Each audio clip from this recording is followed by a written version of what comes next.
mengidentifikasi kasus-kasus yang merupakan dilema etika maupun rujukan moral, Pak Yudin. Yeah. Terima kasih Pak Arin, pertanyaan yang cukup baik dan memang ini perlu satu kecermatan di dalam untuk mengambil kebijakan kami selaku kepala sekolah.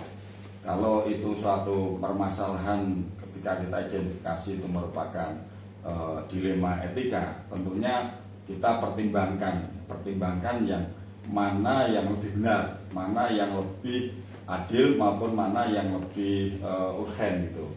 Kemudian kalau rujukan moral tentunya kan kita lebih mudah karena di situ ada benar dan salahnya itu, sehingga lebih mudah untuk menyelesaikannya.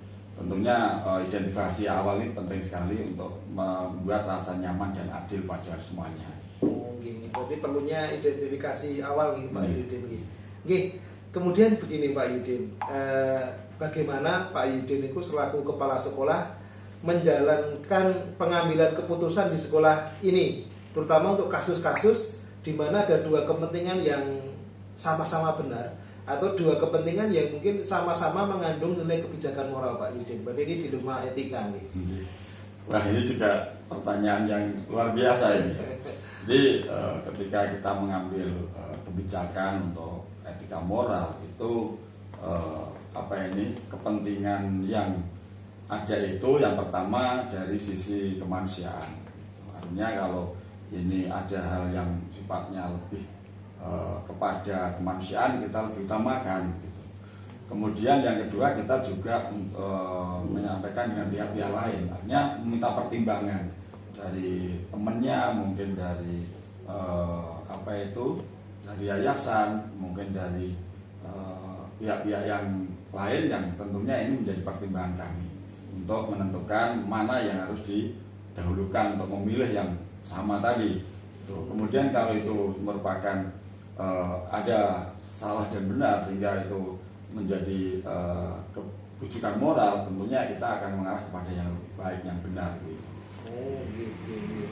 Berarti tetap dilihat lagi mana yang paling urgent gitu, Pak. Adakah seseorang atau faktor-faktor yang selama ini mempermudah atau membantu Anda dalam pengambilan keputusan dalam kasus-kasus dilema etika semacam ini?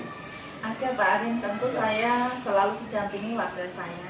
Kemudian saya juga memiliki yayasan yang aktif, ketua yayasan dan timnya. Ketika kami ada masalah, beliau selalu siap untuk membantu.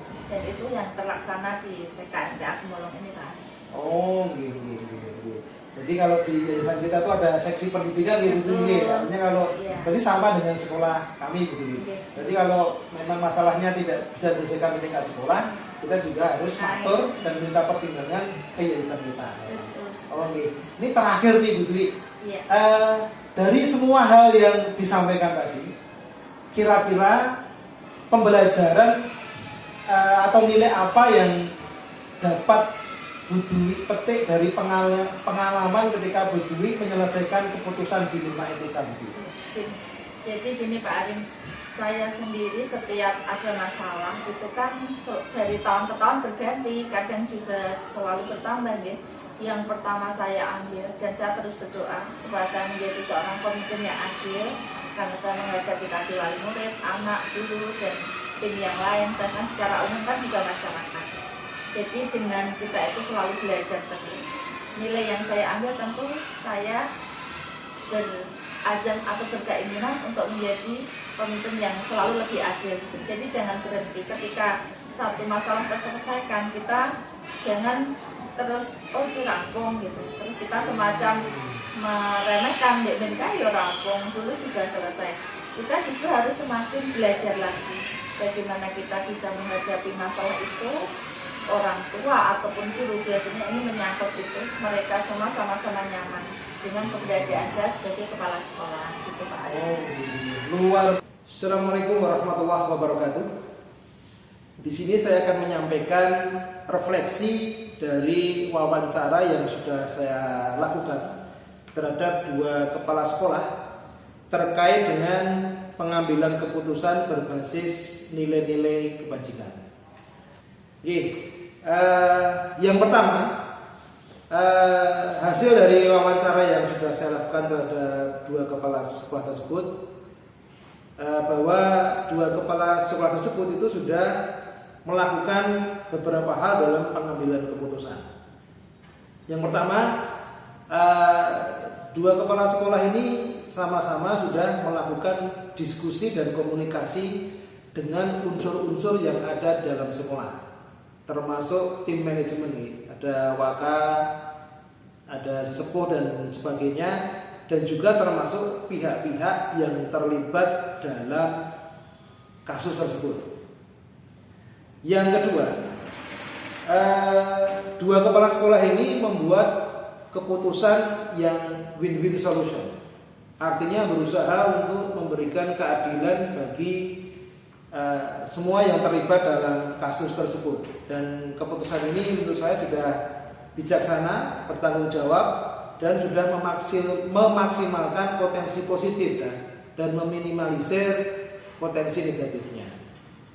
Dan hal yang menarik bagi saya itu adanya langkah atau prosedur struktural. Ini yang mungkin tidak ada dalam 9 langkah pengujian itu ya. Karena kebetulan saya mewawancarai 2 kepala sekolah yang sama-sama dalam satu yayasan.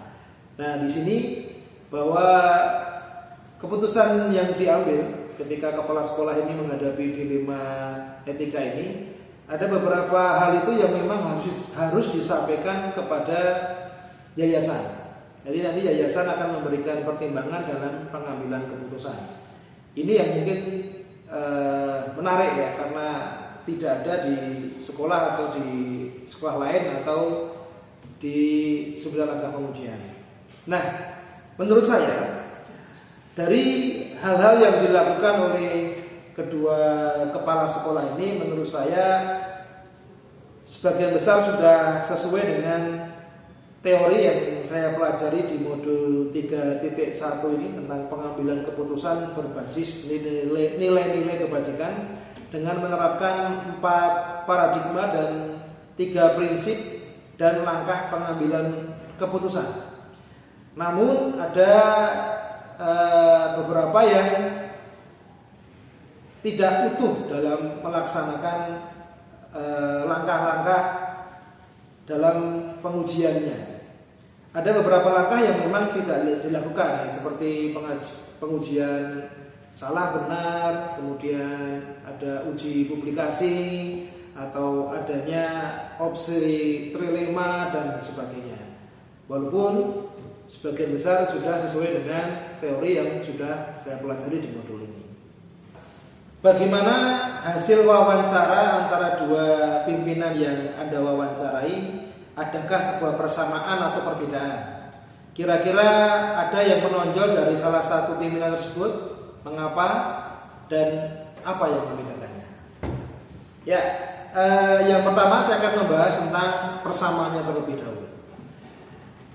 Jika saya merefleksi dari 2 kepala sekolah yang saya wawancarai ini, bahwa kedua kepala sekolah ini dalam menyelesaikan masalahnya itu selalu melihat tingkat keurgenan atau tingkat kepentingan dari kasus tersebut. Jika memang kasus ini urgent untuk diselesaikan, maka kepala sekolah ini akan secara langsung menyelesaikan masalahnya. Dan kemudian dalam mengambil keputusan, kedua kepala sekolah ini sudah melakukan diskusi dan komunikasi dengan berbagai pihak di sekolah, baik itu manajemen sekolah, ada wakal dan sebagainya, juga pihak-pihak yang terlibat dalam masalah tersebut. Kemudian yang ketiga persamaannya itu adalah bahwa dalam pengambilan keputusan, dalam proses langkah pengambilan keputusan ini, kedua kepala sekolah ini juga menyampaikan kepada pihak yayasan ya, sebagai prosedur struktural tadi, karena mereka kebetulan di bawah yayasan yang sama. Selanjutnya adalah dari prinsip pengambilan keputusan yang paling menonjol dari kedua kepala sekolah ini adalah berbasis rasa peduli. Nah, jadi kepedulian itu menjadi pertimbangan bagi kedua kepala sekolah ini. Kemudian itu adalah persamaannya. Untuk perbedaannya yang terlihat untuk perbedaannya bahwa kepala sekolah yang pertama tadi sangat matang dalam mengidentifikasi masalahnya. Tadi beliau juga membahas tentang berbasis data. Dan di kepala sekolah ini dalam pemberlakuan paradigmanya itu tidak hanya antara keadilan dan kasihan saja, tadi juga membahas tentang dilema yang jangka panjang itu lawan jangka pendek. Jadi sudah mempertimbangkan sampai ke sana. Untuk yang kepala sekolah yang kedua, ini saya lihat sudah matang dalam uji kebenarannya dan juga tadi sudah mengatakan pada langkah refleksi. Jadi di kepala sekolah yang kedua tadi beliau menuturkan bahwa adanya refleksi dari pengambilan keputusan. Jadi jika dia menghadapi masalah dan sudah mengambil keputusan, hal itu akan direfleksi lagi. Kemudian hasil refleksinya itu akan digunakan ketika dia menghadapi dilema etika selanjutnya, baik itu sama maupun tidak. Dan menurut saya dari dua kepala sekolah ini saya kira sama-sama menonjol, sama-sama sudah sesuai dengan langkah. Kalau kepala sekolah yang pertama tadi lebih ke identifikasi masalahnya, sedangkan kepala sekolah yang kedua itu lebih matang dalam refleksi dari para pimpinan dalam menjalani pengambilan keputusan yang mengandung unsur dilema etika dan bagaimana mereka bisa mengukur efektivitas pengambilan keputusan mereka. Ya, rencana kedepannya ketika kedua pimpinan ini menghadapi masalah-masalah yang terkait dengan dilema etika atau bujukan moral, bahwa mereka akan melakukan tahapan-tahapan pengambilan keputusan yang secara runut dan lengkap, yaitu terkait dengan 4 paradigma, 3 prinsip dan 9 langkah pengambilan dan pengujian keputusan secara lengkap. Ya, termasuk ini ada opsi trilema, ada uji publikasi dan sebagainya. Sebab tadi belum sempat dibahas oleh kedua pimpinan tersebut. Kemudian untuk cara mengukur efektivitas pengambilan keputusan, yaitu seharusnya dengan mengadakan pengujian benar salah, ini sangat penting sekali. Kemudian juga melakukan refleksi dari keputusan yang telah dibuat, serta tentu saja meminta saran dan masukan dari pihak-pihak lain yang terlibat dengan keputusan tersebut. Selanjutnya, ini terakhir, bagaimana Anda sendiri akan menerapkan pengambilan keputusan dilema etika pada lingkungan Anda, pada murid-murid Anda, dan pada kolega guru Anda yang lain. Kapan Anda akan menerapkannya? Ya, yang pertama, bahwa saya akan mendasarkan keputusan itu adalah keputusan itu untuk kepentingan murid-murid saya. Kemudian jika saya menghadapi masalah-masalah berkaitan dengan dilema etika pada lingkungan kerja saya akan menerapkan secara lengkap urutan dan langkah dari 4 paradigma, 3 prinsip dan 9 langkah pengambilan dan pengujian keputusan dengan lengkap. Nah, ketika saya menghadapi masalah dilema etika dengan rekan-rekan guru saya akan menawarkan kepada mereka untuk mengambil keputusan itu sesuai dengan langkah 9 langkah pengambilan keputusan yang sudah saya pelajari di modul ini. Kapan Anda akan menerapkannya? Ya, insya Allah saya terapkan ketika saya menghadapi masalah dilema etika tersebut. Demikian refleksi dari wawancara terkait dengan wawancara 2 pimpinan sekolah. Terima kasih. Assalamualaikum warahmatullahi wabarakatuh.